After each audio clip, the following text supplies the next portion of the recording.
Bonjour, aujourd'hui nous allons voir comment se répartissent les électrons autour du noyau atomique. Nous allons parler de la configuration électronique de l'atome. Avant tout, petit rappel sur l'atome. Un atome, c'est l'édifice chimique de base de la matière. On sait que l'atome est composé d'un noyau et d'électrons qui gravitent autour de ce noyau. Le noyau atomique, au centre, est composé de protons et de neutrons. Les protons étant chargés positivement, le noyau a une charge électrique positive. Et les électrons gravitent autour du noyau et sont chargés négativement. Il y a le même nombre d'électrons que de protons, ainsi, quand tu connais le numéro atomique, c'est-à-dire le nombre de protons d'un atome, tu connais aussi le nombre d'électrons de cet atome. Nous allons voir comment se répartissent ces électrons autour du noyau. Donc, comme je te l'ai dit, les électrons se répartissent autour du noyau de l'atome, mais ils ne se répartissent pas n'importe comment. Au lycée, on étudie le modèle de Bohr de l'atome. Dans ce modèle, on considère que les électrons se répartissent en couches bien précises autour du noyau. Dans cette vidéo, on se limitera à l'étude des configurations électroniques pour les atomes dont le numéro atomique est inférieur à 18. Donc on ne verra pas de cas où il y a plus de 18 électrons autour du noyau. Il y a trois couches électroniques, la couche 1 qui est la plus proche du noyau, puis il y a la couche 2, puis la couche 3. Sur ce schéma de l'atome, on constate que les couches électroniques sont composées de plusieurs sous-couches. La couche 1 contient une seule sous-couche, nommée sous-couche 1s, tandis que les couches 2 et 3 contiennent chacune deux sous-couches, une sous-couche S et une sous-couche P.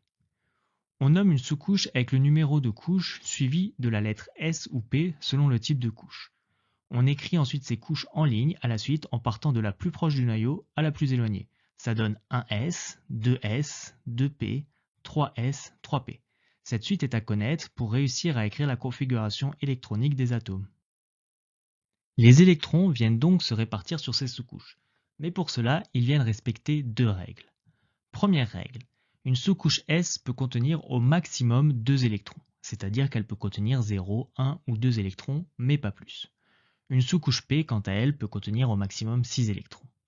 La deuxième règle, c'est que les électrons remplissent les sous-couches les plus proches du noyau avant de remplir les sous-couches plus éloignées.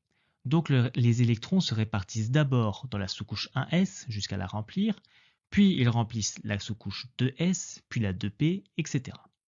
Pour indiquer le nombre d'électrons dans une sous-couche, on indique le nombre d'électrons en exposant en haut à droite de la lettre de la sous-couche.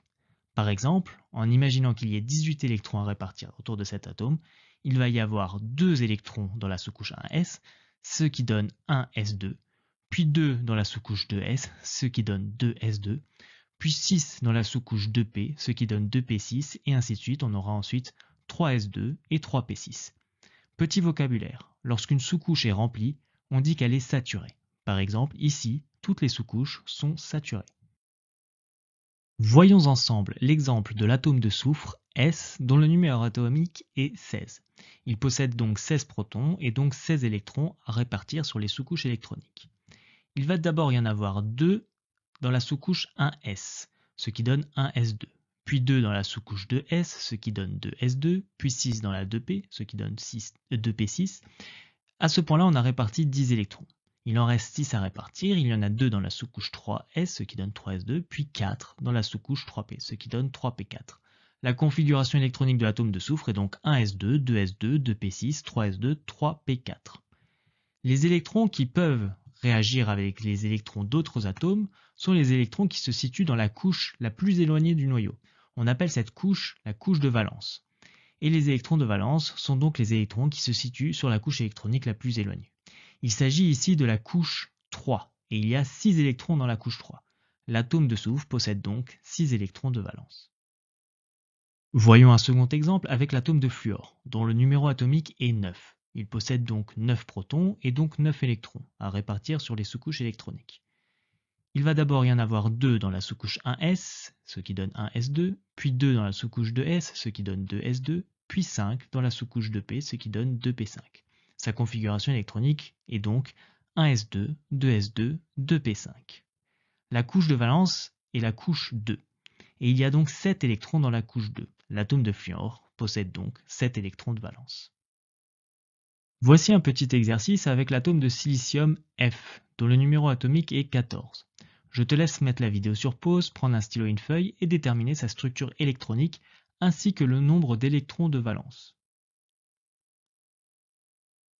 Voici la correction. La configuration électronique de l'atome de silicium est 1s2, 2s2, 2p6, 3s2, 3p2.